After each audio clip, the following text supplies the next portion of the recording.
अखिल भारतीय मराठी नाट्य परिषद सोलापूर उपनगरीय शाखेचे अध्यक्ष विजय साळुंखे यांना शिवरंजनी संगीत सेवा सन्मान पुरस्कारानं गौरवण्यात येणार आहे। शिवरंजनी या प्रख्यात वाद्यवृंदाच्या वतीनं शिवरंजनी कलागौरव पुरस्कार सांगली येथील सिंथेसायझर वादक आणि संगीतकार अविनाश इनामदार यांना यंदाचा शिवरंजनी कलागौरव, तर सोलापुरातील नाट्य व्यवस्थापक अखिल भारतीय मराठी नाट्य परिषद उपनगरीय शाखा सोलापूरचे अध्यक्ष विजय साळुंखे यांना शिवरंजनी संगीत सेवा सन्मान पुरस्कारानं गौरवण्यात येणार आहे, अशी माहिती शिवरंजनीचे निर्माता समीर जैन, रणदिवे आणि माधव देशपांडे यांनी पत्रकार परिषदेत दिली।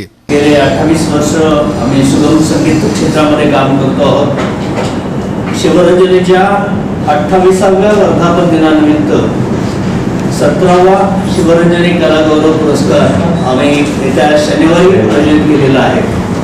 शनिवारी संध्याकाळी 6:30 वाजता 23 ऑगस्ट रोजी संध्याकाळी 6:30 वाजता हुतात्मा स्मृती मंदिरमध्ये हा शिवरंजनी कलागौरव पुरस्कार सोहळा व्हायचा आहे।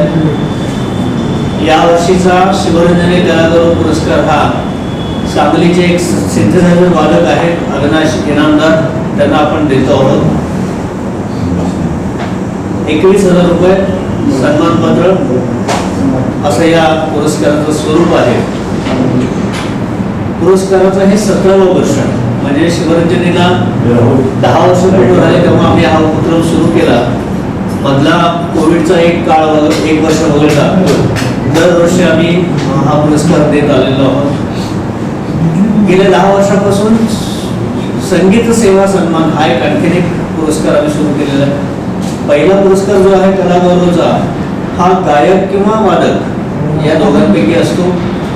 सोलापूर आणि सोलापूरच्या बाहेर महाराष्ट्रातील अनेक कलावंतांना हा पुरस्कार दिला गेला। या पत्रकार परिषदेस उमेश मोहोळकर, मिलिंद गोरटे, विश्वास शाईवाले आदींची उपस्थिती होती।